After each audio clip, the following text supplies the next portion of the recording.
Good morning sir. Good morning यार।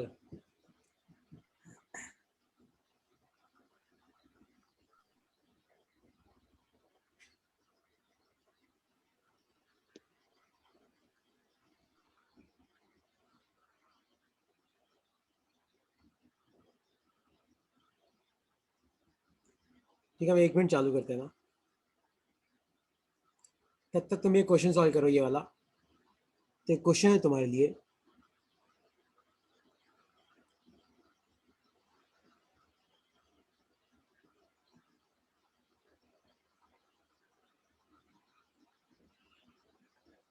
मान लो कि यहाँ पे कोई पॉइंट है इस जगह, ठीक है। और मान लो तुम्हें दे रखा है कि ये जो एंगल है ये 30 डिग्री है। ये कितना एंगल है? 30 डिग्री। और ये जो वायर है ये इन्फिनिटी से आ रहा है। मान लो इसमें करंट आए और वापस जा भी कर रहा है, इन्फिनिटी पे जा रहा है। कहाँ जा रहा है? वापस इन्फिनिटी पे। और मान लो आपको ये डिस्टेंस दे रखी है ए। तो आपको बताना है कि ओ पे मैग्नेटिक फील्ड कितनी होगी। कैसे करोगे इसको? आपको बताना है कि ओ पे मैग्नेटिक फील्ड कितनी होगी।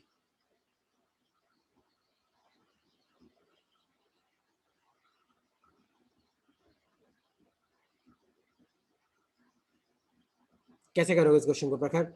कैसे ट्राई करोगे सब लोग? 2 मिनट का क्वेश्चन है, खाली 2 मिनट का। सर इसका बस कंपोनेंट ले लेंगे और फिर वो कंपोनेंट और फिर उसको लाइक रेगुलर वायर जैसा ही ट्रीट करेंगे जैसे हम कर रहे हैं इनफाइनाइटली लॉन्ग वायर के साथ। अच्छा, तेरे कहने का अर्थ है कि हम इस वायर के ही 2 कंपोनेंट ले लें, लाइक एक हाँ, इधर की तरफ एक इधर की तरफ। एक साइन और हाँ। बट फिर इसमें तो प्रियांशु ऐसा हो जाएगा कि इधर जो वायर आएगा उसमें करंट कुछ और होगा ना फिर। हाँ ओ हाँ। तो इसको ऐसे मत कर, तो किसको कैसे कर? सर सिंपल सर, ऐसे कर देंगे सर। 30 प्लस साइन 45 हो जाएगा एक के अंदर, और दूसरे के अंदर साइन 90 प्लस साइन 45 हो जाएगा। हाँ हाँ हाँ। तो जैसे ना, यहाँ से एक परपेंडिकुलर ड्रॉप करो। तो ये ए है, ये 30 है। तो ये तो कितना आ जाएगा? ए साइन 30, मतलब A/2। तो इस वायर के कारण मैग्नेटिक फील्ड कितनी होगी? इस वायर के कारण यह आ जाएगा तुम्हारा μ0I/4πA/2। और ब्रैकेट में आ जाएगा, देखो एक एंड तो इन्फिनिटी पे, तो उस एंड का एंगल तो साइन π/2। और दूसरा एंड देखो ये 30 है, ये 90, तो ये कितना बचेगा? 60। तो ये आ जाएगा प्लस साइन 60। ये तो इसका आ गया। और फिर इस वायर का निकालोगे, तो इस वायर में देखो, ध्यान से देखो, तो एक एंड तो इन्फिनिटी पे, तो एक एंगल तो π/2। और दूसरा एंड तो यहीं पे है यार, देखो दूसरा एंड तो यहीं पे है नीचे, तो एक एंगल 0 हो जाएगा। तो इसके कारण कितना आ जाएगा? μ0I। और इस वायर से परपेंडिकुलर दूरी कितनी है? ए। तो अपॉन 4πA। और ब्रैकेट में आ जाएगा साइन 0 प्लस साइन π/2। और तुम्हें इन दोनों को ऐड करना है। ये इसका आंसर है। किसी को इसमें कुछ पूछना है तो आप पूछ सकते हो यार।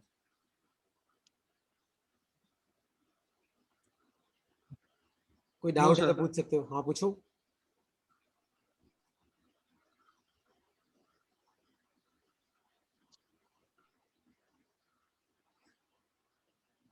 डाउट है कि क्लियर हो गया? कैसे करना है? नहीं सर आ गया। आगे समय सिद्धि, तुम्हें आ क्लियर हुआ गया कि नहीं सर। क्लियर हुआ? मुस्कान, हो गया सर। आया समझ में कैसे करना है? देखो इस तरीके से करना है। अच्छा, अब हम आते हैं सोलेनॉइड पे, कि एक सोलेनॉइड के कारण मैग्नेटिक फील्ड कैसे निकालेंगे। देखो, तो सपोज कर, देखो अपन डेरिवेशन में नहीं जाने वाले, वापस सुनना। तो अगर मान लो मेरे पास ये कोई सोलेनॉइड है,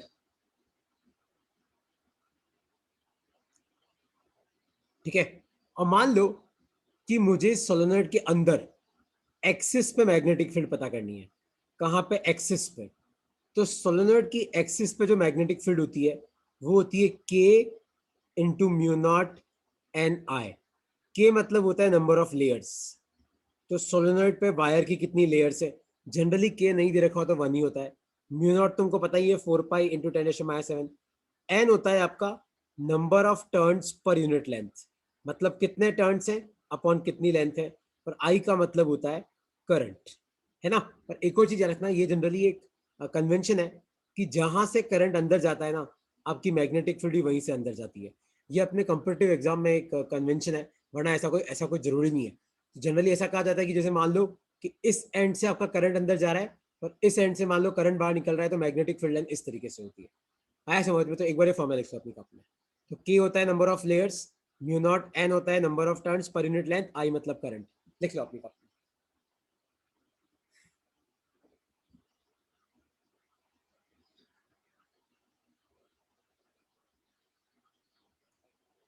लिख लो, फिर तुम्हें इसका एक क्वेश्चन करना है। सर लिख लिया। लिख लिया? तो जैसे मान लो कि मैं तुम्हें ये वाला क्वेश्चन पूछूं कि सपोज करो कि मेरे पास एक सोलेनॉइड है जिसकी लंबाई आपको 10 सेंटीमीटर दे रखी है, जिसके अंदर 500 टर्न्स हैं और जिसकी 3 लेयर्स हैं। कितनी लेयर्स है? 3 लेयर्स। और मान लो इसमें 3 एम्पीयर का करंट है, तो बताओ इसकी एक्सिस में मैग्नेटिक फील्ड कितनी होगी? ट्राई करो।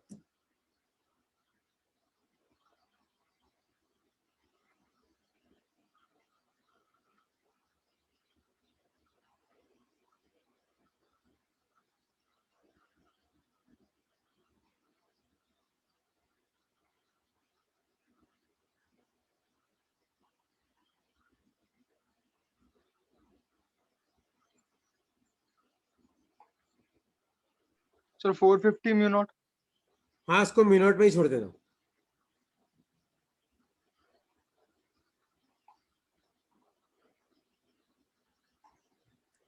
तो कितना आ जाएगा? देखो, K into mu not an i. तो K तो कितना है? 3। म्यू नॉट N होता है number of turns per unit length. तो टर्न्स तो कितने? 500, पर लेंथ 0.1 लेना, क्योंकि आपको मीटर में लेनी है। और करंट कितना है आपका? 3 करंट है। तो कितना आ रहा है? चेक कर लो।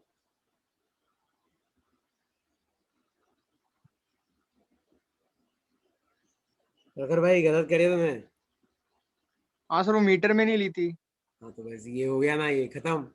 एक खेल खत्म हो गया, एक गोली अब याद काफी है रखूंगा बस। सर, अब और याद किसी को रखूंगा सर। डाउट है इसमें? मुस्कान क्लियर हुआ? प्रियांशी, तनीज, कोई डाउट है तो पूछो। नो अलीजा, सर, आगे। तुम्हें समझ में आया? देखो, अपन इसकी डेरिवेशन में नहीं घुसेंगे, कोई मतलब नहीं है वो लंबी डेरिवेशन करने से। आप फॉर्मूला याद रखो। अच्छा, अब ये तो बात होती है कि सोलेनॉइड के अंदर कितनी मैग्नेटिक फील्ड है। तो एक चीज तुम याद रखना कि जैसे मान लो ये सोलेनॉइड है, तो सोलेनॉइड के अंदर जो मैग्नेटिक फील्ड होती है ना, वो मैक्सिमम पता है कहाँ होती है? सेंटर के पास में। तो बेसिकली ये रूल फॉलो करता है। तो जनरली आपका magnetic field is maximum near centre. और कोई तुम्हें पूछे कि सोलेनॉइड के एंड पे कितनी होती है, तो मान लो सेंटर पे, अभी जो मैंने फॉर्मूला लिखा है मान लो बी नॉट, तो एंड पे कहते हैं करीबन करीबन बी नॉट बाय 2 होती है। अगर मान लो आपका लंबा सोलेनॉइड है, तो सोलेनॉइड के सेंटर पे तो कितनी होती है? B not. और एंड पे कितनी बचती है? B not by 2। लिख लो अपनी कॉपी में।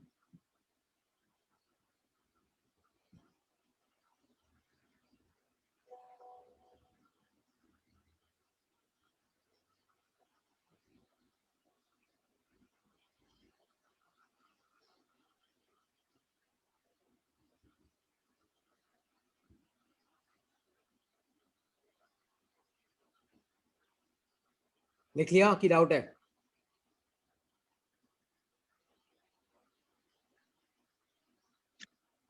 लिख लिया सर। अच्छा, प्रखर लिख लिया? प्रियांशी, यस कोई सर। डाउट तो नहीं है? कनीज कोई डाउट तो नहीं? बेटा ये याद रखना है यार। तो तुम मुझे सर नहीं ये कहाँ सर, से आ आया? गया। ये याद रख लियो कि एंड पे बी नॉट बाय 2 होती है। ठीक है? अच्छा, एक और चीज तुम ध्यान से सुनना। अच्छा, अगर मैं तुम्हें बोलूं कि मेरे पास ये एक सोलेनॉइड है, ठीक है, पर आप मुझे बताओ कि यहां पे मैग्नेटिक फील्ड कितनी है इस जगह।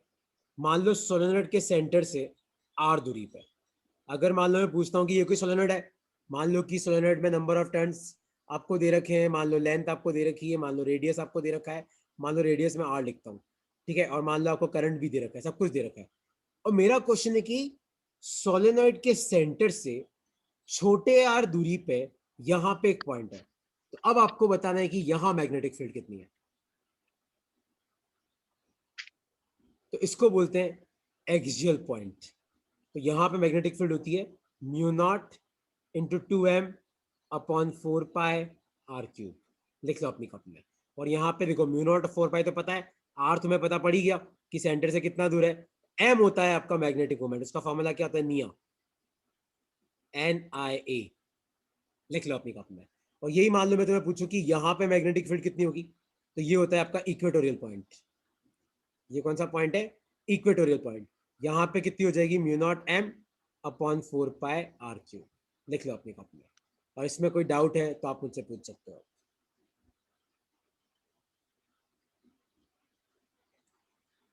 तो सोलेनॉइड के सेंटर पे पता पड़ी, सोलेनॉइड के साइड पे पता पड़ी, और मान लो कि सोलेनॉइड के बाहर कोई पॉइंट है, तो ये एक्सियल पॉइंट है, ये इक्वेटोरियल, तो ऐसे निकाली जाती है। अब इसमें कोई भी डाउट है तो तुम मुझसे पूछ सकते हो। सर एक बार एम फिर से एक्सप्लेन कर दोगे क्या? एम होता है निया, number of turns into current into area.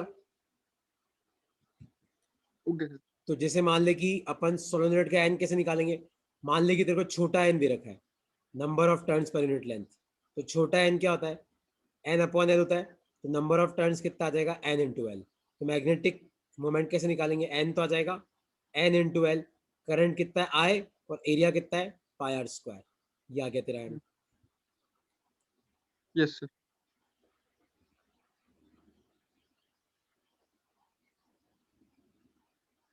मैंने ना तुम सबको अभी देखना, मैंने तुम्हें थर्मो के 2 क्वेश्चन भेजे अभी मेरी क्लास के जस्ट 2 मिनट पहले।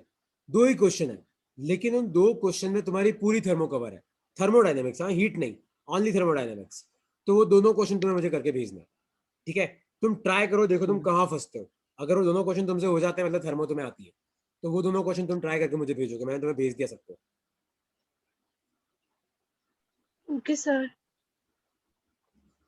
अरे ये लिख लिया क्या? Yes sir. चलो यार, अब इसके साथ magnetic field due to solenoid खत्म होता है। तो तुम्हें कहाँ कहाँ याद रखनी है, सेंटर पे, साइड में, और बाहर। बाहर कहाँ पे, एक्सियल पॉइंट पे याद रखनी है, इक्वेटोरियल पे। और याद रखना, एक्सियल पे आपकी ज्यादा होती है, इक्वेटोरियल पे कम होती है ना? और कोई, हाँ, और यहाँ पे भी वही कंसेप्ट काम आता है, पता है कौन सा? कि एक्सियल पे आपकी मैग्नेटिक फील्ड इधर की तरफ होगी, मान लो कि सोलेनॉइड की मैग्नेटिक फील्ड ऐसे है, और इक्वेटोरियल पे उल्टी हो जाएगी, इस तरीके से। होना भी यही चाहिए, तुम सबको डायग्राम है ना मैग्नेटिक फील्ड का, ऐसे ही होता है, इस तरीके से। और देखो इक्वेटोरियल पे क्या होता है, ऐसे घूम के जाता है पीछे की तरफ। तो देखो इक्वेटोरियल पे अपोजिट, एक्सियल पे इधर की तरफ। Yes sir. चलो ये तुम सबको क्लियर हुआ, आगे बढ़ू मैं। चलो अब हम आते हैं एक क्वेश्चन पे। तो क्वेश्चन ये है, सपोज करो कि मेरे पास एक सोलेनॉइड है, मान लो इसकी जो टोटल लेंथ है वो आपको दे रखी है 2L। मान लो इसका जो रेडियस है वो आपको दे रखा है L अपॉन 100। कितना दे रखा है, L अपॉन 100। और मान लो इसमें जो करंट है, मान लो वो आपको I दे रखा है, और मान लो आपको नंबर ऑफ टर्न्स N दे रखे, टोटल टर्न्स। आपको बताना है कि इसके सेंटर से, कहां से, इसके सेंटर से 100L दूरी पे एक पॉइंट है, तो आपको बताना है कि यहाँ पे मैग्नेटिक फील्ड कितनी होगी। ट्राई करो।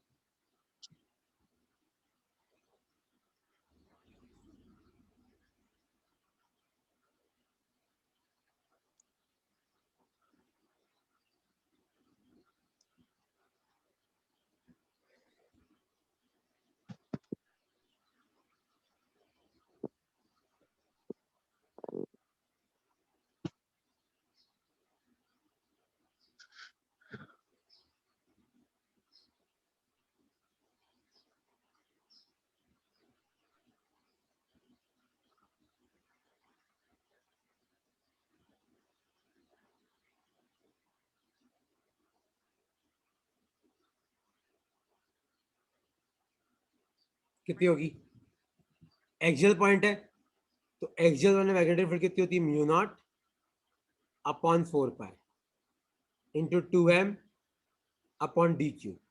देखो ये तो है अपने पास, d कितना है 100L, d का मतलब है सेंटर से कितनी दूरी है।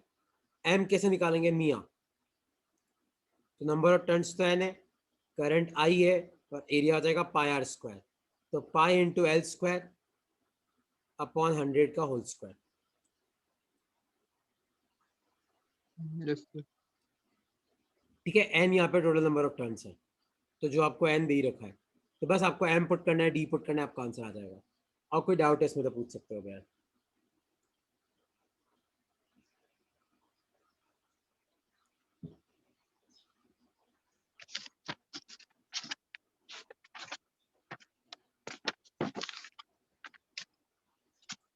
लिख लिया? Yes sir. कोई डाउट है किसी को, प्रियांशी? कोई डाउट है, सिद्धि, सोहेल? सोहेल भाई ये फॉर्मूला याद No, रखना, sir. म्यू नॉट अपॉन 4 पाई 2m अपॉन डी यहीं क्यूब। से आ गया। क्लियर हो गया? अच्छा आप तुम ध्यान से सुनो। नेक्स्ट लिखो टॉरॉइड। टॉरॉइड बेसिकली होता क्या है? Endless solenoid. मतलब अगर आप एक सोलेनॉइड को गोल घुमा दो तो वो क्या बन जाता है? वो आपका टॉरॉइड बन जाता है। और टॉरॉइड के अंदर आपकी मैग्नेटिक फील्ड लाइन कैसी होती है? इस तरीके से अंदर होती है कोर में, और ऐसे गोल गोल घूम रही होती है इस तरीके से। क्या रखना, टॉरॉइड के बीच में भी मैग्नेटिक फील्ड जीरो होती है, टॉरॉइड के बाहर भी मैग्नेटिक फील्ड जीरो होती है। खाली मैग्नेटिक फील्ड होती कहाँ है? टॉरॉइड के अंदर कोर में। और कितनी होती है? ये होती है आपकी mu not an I upon 2 pi R. यहाँ पे एन का मतलब होता है कि कितने टर्न्स हैं, नंबर ऑफ टर्न्स। और आर कैसे निकालते हैं? ए प्लस बी बाय 2। ए मतलब टॉरॉइड का आउटर रेडियस ए, बी मतलब टॉरॉइड का इनर रेडियस बी। तो आर हो जाता है आपका ए प्लस बी बाय 2, और आपकी मैग्नेटिक फील्ड हो जाती है mu not an I upon 2 pi R. लिख लो अपनी कॉपी में।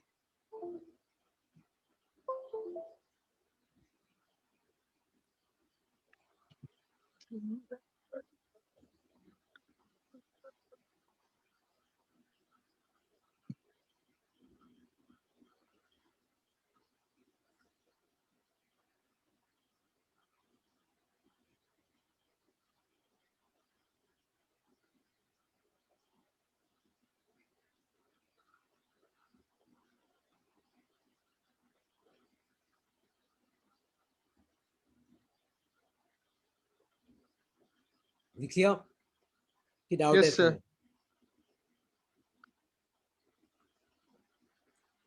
तो देखो, अगर मान लो मैं तुम्हें ये पूछूं कि मेरे पास एक टॉरॉइड है, ठीक है, और मान लो इसका इनर रेडियस है 1 सेंटीमीटर, आउटर रेडियस है मान लो 3 सेंटीमीटर, और मान लो इसमें करंट है 2 एम्पियर, और मान लो नंबर ऑफ टर्न्स दे रखे हैं 100। तो आपको बताना है कि इसके कोर में मैग्नेटिक फील्ड कितनी होगी। ट्राई करो कितना आएगा इसका आंसर। सर इस बार भी मीटर में लेंगे अपन रेडियस को? यार क्या कर रहा है प्रखर यार, मैंने आज तक कभी सेंटीमीटर को लेने को बोला ही नहीं है, हमेशा मीटर में ही हाँ। लेना है। क्योंकि जो वो म्यू नॉट कॉन्स्टेंट है ना, म्यू नॉट, वो मीटर के लिए ही बना यस हुआ सर। है।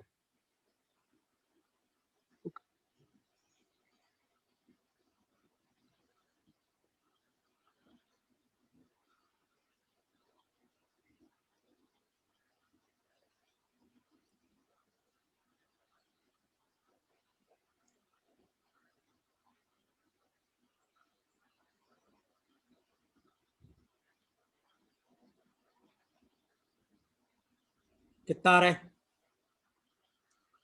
देखो, टॉरॉइड के बीच में जीरो होता है, टॉरॉइड के बाहर जीरो होता है, पर टॉरॉइड के कोर में जीरो नहीं होता। तो कोर में मैग्नेटिक फील्ड कितनी होती है? Mu not an i 5000 upon 2 pi r. तो mu naught, number of turns कितने 100, करंट कितना है 2, अपॉन 2 इंटू पाई, आर हो जाएगा ए प्लस बी बाई 2, 3 1 4 में 2 सेंटीमीटर। तो उसको मीटर में कन्वर्ट करो तो 2 इंटू 10⁻⁻²। कितना आ रहा है ये देख लो। Sir 5000 mu naught by pi. हाँ 5000 म्यू नॉट बाय करेक्ट है। टेस्ला।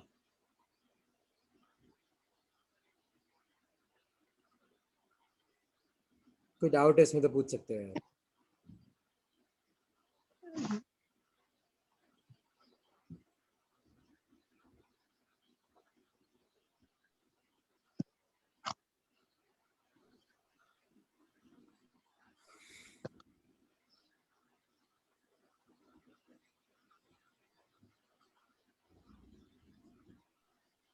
नो सर, ठीक है, आ तो गया। देखो, सॉलिनॉइड हो गया, टॉरॉइड हो गया। अब बात करते हैं अपन एम्पियर सर्किटल लॉ की। तो पहले तो ये कि एम्पियर सर्किटल लॉ होता क्या है। अच्छा उससे पहले एक चीज तुम याद रखना कि इफ सोलेनॉइड और torrid is filled with a material of permeability mu r। जैसे मान लो कि आपका जो सोलेनॉइड है या टोरॉइड है, और अगर मान लो आपने उसमें कोई मटेरियल भर दिया जिसकी परमेबिलिटी म्यू आर है, then magnetic field sorry will get multiplied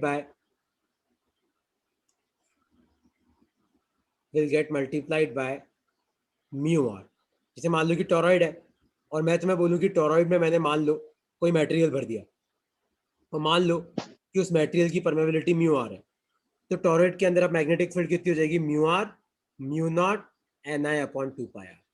तो अगर आप मान लो कहीं पे, जैसे मान लो कि आप सोलेनॉइड टोरॉइड में अगर मान लो कोई मटेरियल भर देते हो जिसकी मैग्नेटिक फील्ड म्यू आर है, तो आपको क्या करना है, जो पहले मैग्नेटिक फील्ड थी ना उसको म्यू आर से मल्टीप्लाई कर देना है, तो mu R mu naught Ni/2πr, ये आंसर हो जाएगा। आया समझ में कि नहीं समझ में आया? आ गया सर। क्लियर हो गया? आ गया सर। अच्छा, अब अपन बातें एम्पियर सर्किटल लॉ पे। एम्पियर सर्किटल लॉ, तो एम्पियर सर्किटल लॉ बेसिकली होता क्या है, तो ये लो ये बोलता है कि integration of B dot D L is mu not I enclosed. देखो इसको बोलते हैं हम line integral.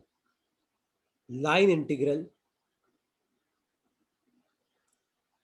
Of magnetic field.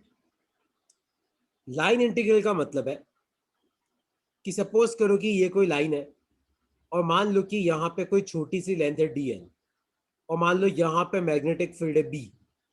तो लाइन इंटीग्रल का मतलब है कि मैग्नेटिक फील्ड और लेंथ का पहले आप डॉट प्रोडक्ट करो, बी डॉट डी एल, इसको बोलते हैं लाइन इंटीग्रल। तो line integral of magnetic field का मतलब है मैग्नेटिक फील्ड और लेंथ का dot product. Line integral of electric field का मतलब है इलेक्ट्रिक फील्ड और लेंथ का डॉट प्रोडक्ट। तो पहले आप एक छोटी सी लाइन के लिए बी डॉट डी एल निकालो, फिर अगर आपको पूरे वायर के लिए निकालना है तो आप इसका इंटीग्रेशन कर दो। तो integration of B dot D L equal to mu not I enclosed. यहाँ पे इस गोले का मतलब ये है। हाँ हाँ सिद्धि बोलो। सर एक बार वापस बता दो ना, लाइन इंटीग्रल का मतलब। एक लाइन इंटीग्रल का मतलब है जैसे line integral of magnetic field. तो लाइन इंटीग्रल का मतलब है कि पहले तो आप लेंथ के साथ मैग्नेटिक फील्ड का डॉट प्रोडक्ट करो, तो बी डॉट डी एल, और फिर उसका इंटीग्रल ले लो, तो ये line integral of magnetic field. ये मैं बोलूं कि line integral of electric field, तो line integral of electric field क्या होगा, ई डॉट डी एल, फिर इसका इंटीग्रेशन कर लो, और फिर उसका इंटीग्रेशन। आया समझ में? तो लाइन इंटीग्रल का मतलब है Yes, sir. कि पहले आप मैग्नेटिक फील्ड इलेक्ट्रिक फील्ड जो भी है, पहले आप उसका लेंथ के साथ डॉट प्रोडक्ट करो, फिर जैसे मान लो कि ये अपना इतना मान लो इतनी लंबी लाइन है, और मान लो कि मैं तुम्हें पूछूं कि यहां से लेके यहां तक बताओ लाइन इंटीग्रल की वैल्यू कितनी है, ए से लेके बी तक।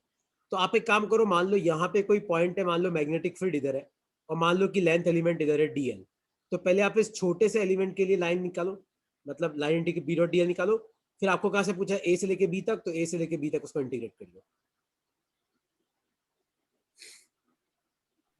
Okay sir. तो एम्पियर सर्किटल लॉ ये बोलता है कि line integral of magnetic field over a closed loop, तो लूप क्लोज होना चाहिए, मतलब आपका जो लूप है वो जहां चालू है आपको घूम के वापस वहीं पे आना है। It is basically equal to mu not I enclosed. I enclosed का मतलब है current passing through loop, current passing through loop, आपका कितना करंट लूप से पास कर रहा है। याद रखना, अगर कोई करंट लूप से बाहर निकल रहा है तो उस करंट को हम पॉजिटिव लेते हैं, अगर कोई करंट लूप के अंदर जा रहा है तो उस करंट को हम नेगेटिव लेते हैं। तो जैसे मान लो कोई लूप है, मान लो उससे करंट बाहर निकल रहा है आई1, तो इसको पॉजिटिव लेंगे, मान लो कोई करंट अंदर जा रहा है तो उसको नेगेटिव लेंगे। इस तरीके से लिया जाता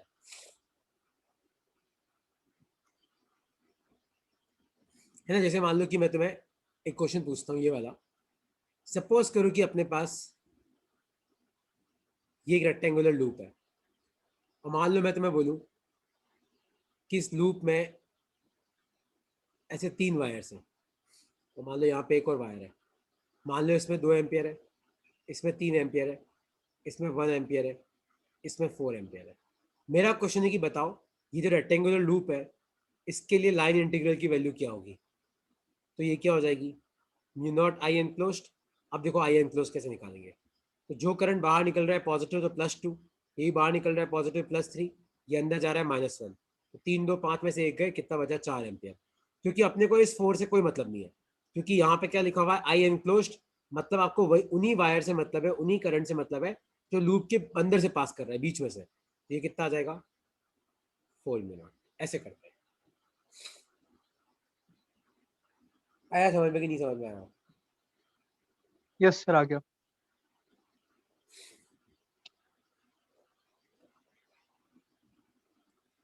कोई डाउट है इसमें तो पूछो।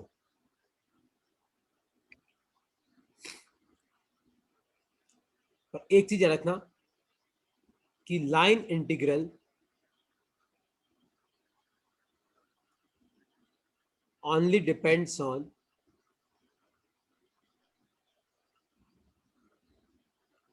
current enclosed, but magnetic field depends on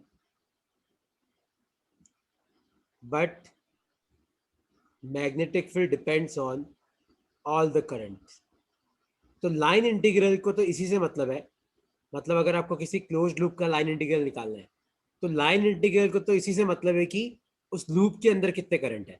लेकिन मैं पूछूं कि यार बताओ यहाँ पे मैग्नेटिक फील्ड कितनी है, तो किसी भी पॉइंट पे मैग्नेटिक फील्ड तो आसपास जितने भी करंट है उन सब के कारण होगी, मतलब उन सब के कारण इंडिविजुअल निकालो और सबका वेक्टर सम कर दो, ऐसे निकल जाती है।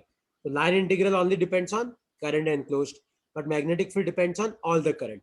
याद है गॉस थ्योरम में electric flux only depends on charge enclosed, but electric field depends on all the charges. ये ऐसा है, लिख लो अपनी कॉपी में।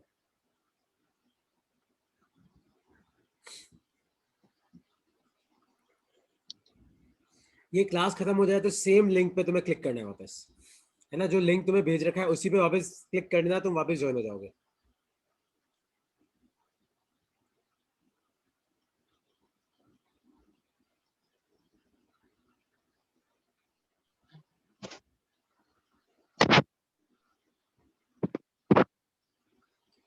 क्लियर? तो एक क्वेश्चन तुम लोगों को सॉल्व करना है।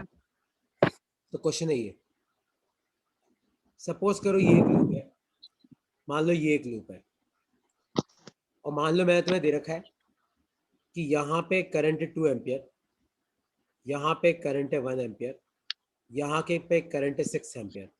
मान लो यहाँ पे करंट है 2 एम्पियर और मान लो यहाँ पे करंट है 3 ampere.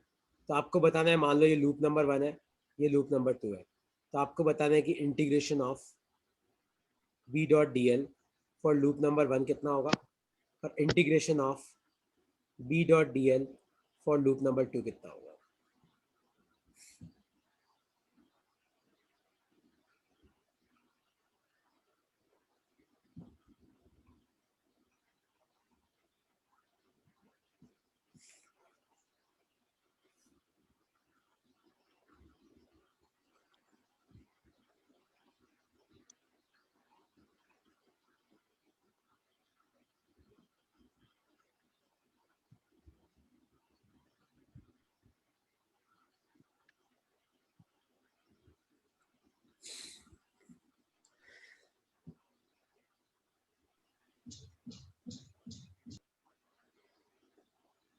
One and 5 five. Minute और मिनट। कितना आ रहा है सोचो। जो लूप नंबर 1 है उसमें 2 एम्पियर अंदर है, 1 एम्पियर बाहर है, तो माइनस म्यू नॉट। जो लूप 2 है उसमें 6 और एक 7, 7 में से 2 गए 5, तो 5 मिनट आ गया। Yes sir. नहीं समझ में आया कि आ गया?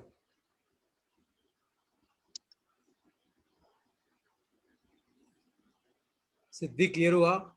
अलीजा की डाउट है? No, sir.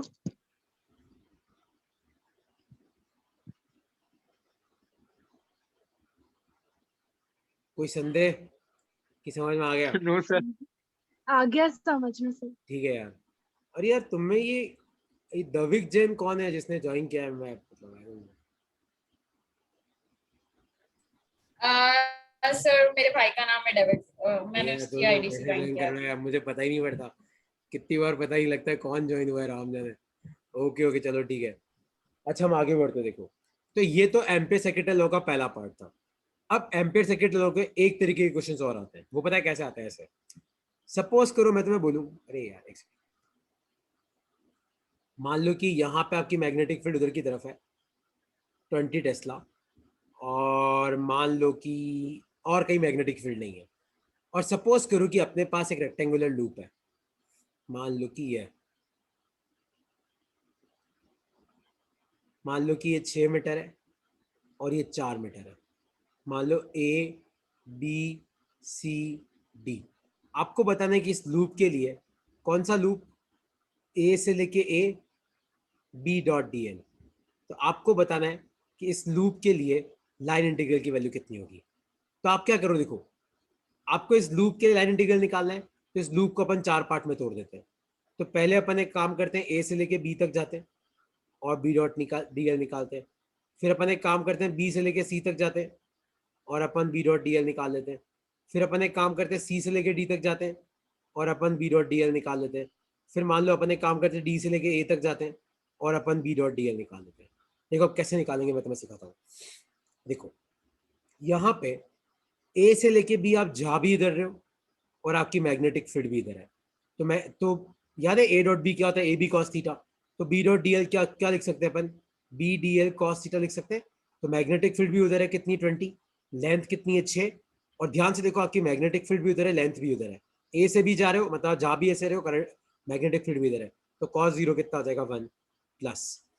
अब बी से लेके सी ध्यान से देखो, आपका लेंथ वेक्टर इधर है, आपकी मैग्नेटिक फील्ड इधर है। तो आपका एंगल कितना है 90, और दो वेक्टर के बीच में एंगल 90 डॉट प्रोडक्ट कितना होता है 0। तो ये आ गया 0। अब सी से डी में आप जा उल्टे रहे हो, लेकिन यहाँ तो मैग्नेटिक फील्ड ही नहीं है, मैग्नेटिक फील्ड तो 0 है।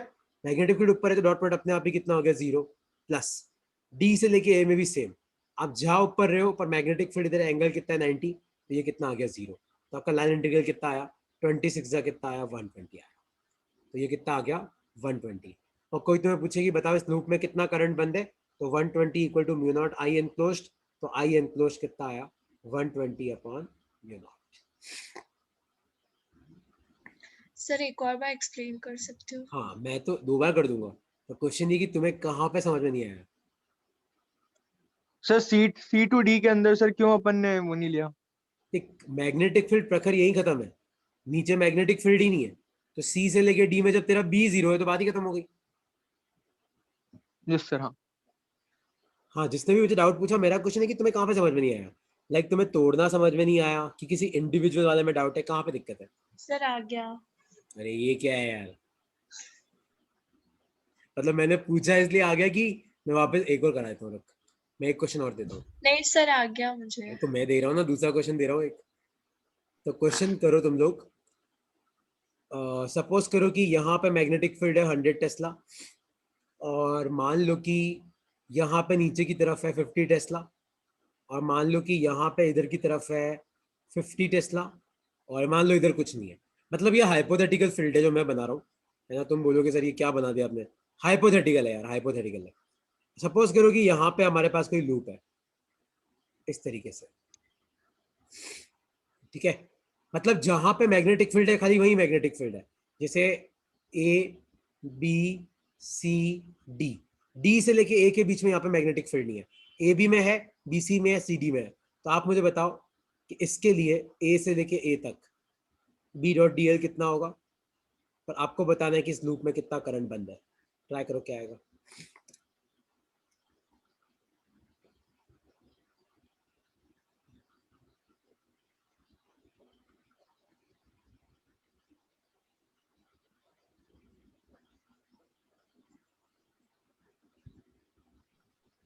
सर लूप की लेंथ ओह सॉरी 4 मीटर का है, स्क्वायर लूप है, 4 मीटर साइड लेंथ है।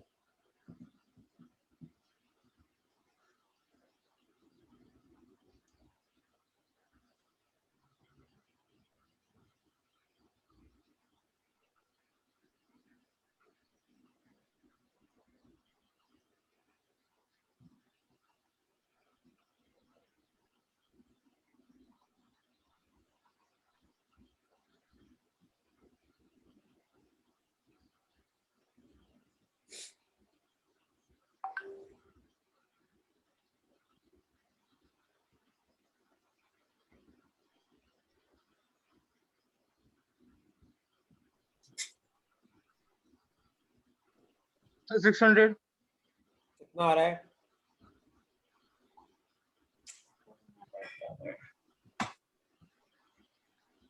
$600 बाकी का और करंट एनक्लोज्ड 400 100 होगा 400 ऊपर तो आ जाएगा 400 और इधर आ जाएगा 50 into 4 200 इतने आ रहा है ना 100 into 4 400 इधर मैग्नेटिक फील्ड भी इधर है लेंथ भी इधर है तो 50 into 4 800 आ रहा है। 200 यहाँ पे उल्टा होगा देख शायद नहीं यहाँ पे भी हाँ यहाँ पे लेंथ इधर है पर मैग्नेटिक फील्ड इधर है तो यहाँ पे कितना आ जाएगा -200 और यहाँ पे तो 0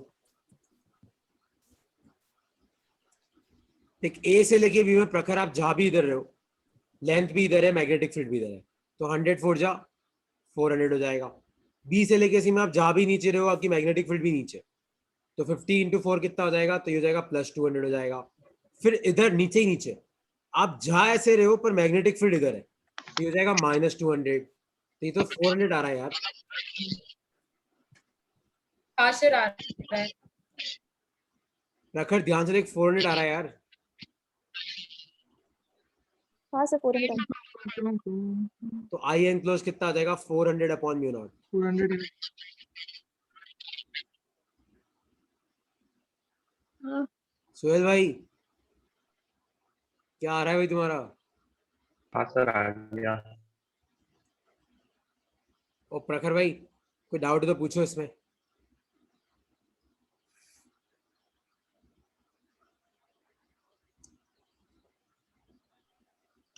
ठीक है तो अपना ACL भी हो गया अब अपन आते हैं बोर मैग्नेटन पर या पहले अपन एक काम करते हैं फोर्स बिटवीन पैरेलल वायर्स करते हैं फिर बोर मैग्नेटन पे आते हैं टॉपिक लिखो अपनी कॉपी में फोर्स बिटवीन पैरेलल वायर्स तो मान लो कि हमारे पास ये एक इनफाइनाइट करंट कैरिंग वायर है जिसमें करंट है I1 और मान लो हमारे पास एक और इनफाइनाइट करंट कैरिंग वायर है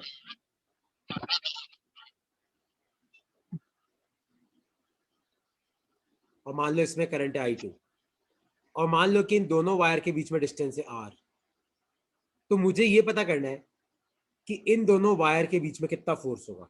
देखो फोर्स होगा क्यों, क्योंकि दुनिया में अगर कहीं पे भी करंट है तो मैग्नेटिक फील्ड प्रोड्यूस होती है। तो I1 के कारण क्या प्रोड्यूस होगी, मैग्नेटिक फील्ड। तो I1 से जो मैग्नेटिक फील्ड निकलेगी, मान लो वो B1 है, तो वो मैग्नेटिक फील्ड कहाँ पहुंचेगी, I2 के आसपास पहुंचेगी। और किसी भी करंट कैरिंग वायर को अगर अपन मैग्नेटिक फील्ड में रखते हैं तो उस करंट कैरिंग वायर पे याद है कितना फोर्स लगता है, ILB sin थीटा। याद है कि भूल गए, ILB sin theta force on A current carrying wire placed in magnetic field. अच्छा ये मीटिंग आप कुछ सेकंड में खत्म हो जाएगी, वहां पे रिजॉइन कर लो, 2 मिनट में रिजॉइन कर लेना, ठीक है। ये खत्म होने वाली, 1 मिनट लिखा हुआ है खाली, बस वहां पे रिजॉइन कर लेना अभी।